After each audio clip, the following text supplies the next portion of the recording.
மங்கள பட்டினில் மணக்கோலம் விவாகா வழங்கும் சுபமுகூர்த்த பட்டு Chennai silk D நகர் வேளச்சேரி குரோம்பேட் மற்றும் திருவள்ளூர். மொழிப்போர் தியாகிகள் வீரவணக்க நாள் பொதுக்கூட்டத்தில் முதலமைச்சர் மு.க. ஸ்டாலின் உரையாற்றி வருகிறார். அந்த நேரலை காட்சிகளை பார்ப்போம்.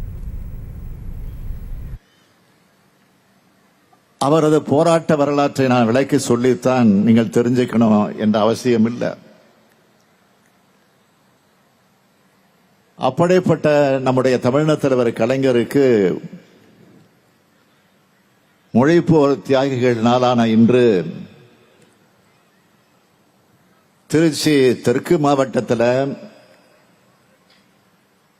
மாண்புமிகு அமைச்சர் அன்பில் மகேஷ் பொய்யாமொழி சிலை உருவாக்கி இருக்கிறார். தலைவர் கலைஞர் நிறைவேற்ற பிறகு அவர் கட்டமைச்ச தமிழ்நாடெங்கும் பல இடங்களில் அவருக்கு சிலை நிறுவியிருந்தாலும் மொழிப்போர் தியாகிகள் நாளான இன்னைக்கு அவருக்கு சிலை. காரணம் இந்தியை எதிர்த்து போராடின காரணம். கள்ளக்குடி இருந்த மாவட்டத்தில் சிலை திறந்திருக்கிறது. அவரது புகழுக்கு பெருமை சேர்க்கிறதா அமைஞ்சிருக்கு. கல் தோன்றி மண் தோன்றா காலத்தே வாளோடு முன் தோன்றிய தமிழ்குடியாம் தமிழ்நிலத்தில்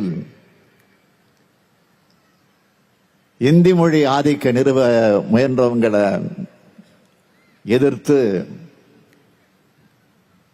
இருப்பது ஓர் உயிர், அது போக போவது ஒரு முறை, அது இந்த நாட்டுக்காக மொழிக்காக போகட்டும்னு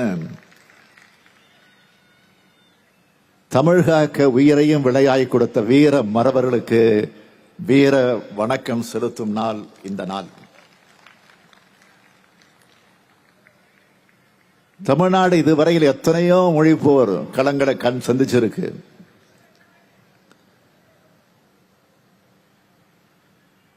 எத்தனையோமான மறவர்களை மொழிப்போர் களத்தில் இழந்திருக்கு. மொழிப்போர் களத்தில் அரசியல் தலைவர்கள் மட்டும் நிக்கல. தந்தை பெரியார், பேரறிஞர் அண்ணா, முத்தமிழறிஞர் கலைஞர் ஆகியோரோடு தமிழறிஞர்களும் சமய துறவைகளும் நின்னாங்க. உடம்புல தமிழ் ரத்தம் ஓடுற அத்தனை பேரும் நின்னாங்க. ஆண்களும் பெண்களும் சரிசமமா நின்னாங்க. பெண்கள் தனியா வந்தாங்களா? இல்ல, கை குழந்தைகளை கூட அழைச்சுக்கிட்டு வந்தாங்க.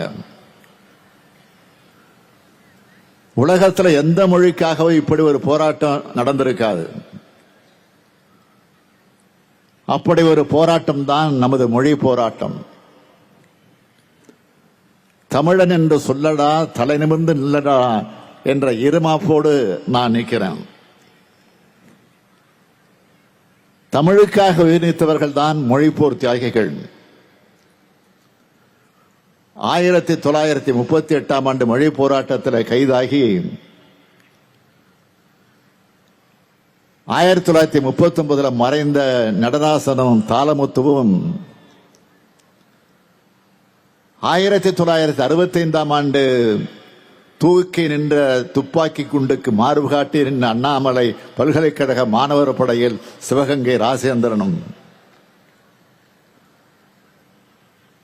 1965 மற்றும் 1966 ஆண்டுகளில் தங்களோட தேக்கு மர தேகத்தை தீயால எரிச்சுக்கிட்ட கீழப்படுவர் சின்னசாமி, கோடம்பாக்கம் சிவலிங்கம், விருகம்பாக்கம் அரங்கநாதன், ஐயம்பாளையம் ஆசிரியர் வீரப்பன், சத்தியமங்கலம் முத்து, மாணவமணி, மயிலாடுதுறை சாரங்கவாணி போன்றோரும் அமுது அருந்துவது போல நஞ்சருந்தி உயிரிழந்த கோவை பீலமேடு தண்டபாணி, கீரனூர் முத்து, விராலிமலை சண்முகம் போன்றோரும் இன்றைக்கு படங்களாக இருந்து உணர்வுகள் நிறைந்து நம்மை வழி நடத்திக்கிட்டு இருக்காங்க. இந்த தியாகிகள் எல்லோருக்கும் என்னுடைய வீர வணக்கத்தை செலுத்துகிறேன். இவங்க தான் தமிழ் தாயின் புதல்வர்கள்.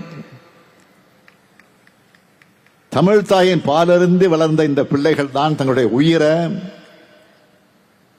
அர்ப்பணித்து தமிழ் தாயை காத்தவர்கள். இந்த போராட்டத்துக்கு பிறகு நடந்த 1967 தேர்தல் தான் திராவிட முன்னேற்ற கழகம் முதலா ஆட்சி அமைச்சது. யாரால ஆட்சிக்கு வந்தோங்கிறத மறந்தவர் அல்ல பேரறிஞர் அண்ணா அவர்கள். தமிழகம் போராட்டத்தை முன்னெடுத்த இயக்கமான திராவிட முன்னேற்ற கழக ஆட்சி அமைந்த பிறகுதான் தமிழ்நாட்டில் தமிழாட்சி தொடங்குச்சு. அது தமிழர் ஆட்சியா தொடருது. இன்றைக்கு உலகம் முழுக்க தமிழ்நாட்டு இளைஞர்கள் வலம் வர இந்த இருமொழி கொள்கை தான் காரணம்.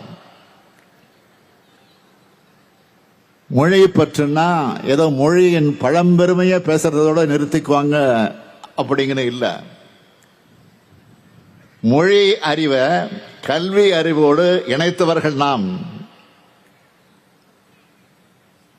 அதனாலதான் இந்தியாவிலே உயர்கல்வியிலே சிறந்து விளங்கும் மாநிலமா தமிழ்நாடு இருக்கு. 1965 மொழிப்போருக்கு பிறகு ஆட்சிக்கு வந்த திராவிட முன்னேற்ற கழகம் அந்த மொழிப்போரின் இலக்குக்கு செயல் வடிவம் கொடுத்தது.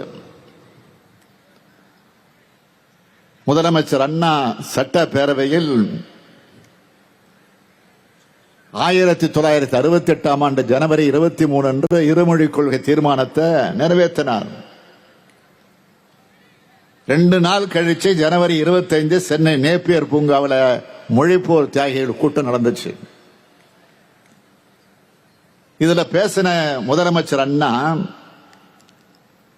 என்னால் ஆனதை செய்துவிட்டேன், இனி மைய அரசு தன்னால் ஆனதை செய்து கொள்ளட்டும், நான் குறுக்கே நிற்கப் போவதில்லை, தியாகத்தை செய்ய நாங்கள் தயார், ஆட்சியை பத்தி கூட கவலைப்படாம பேசினார்.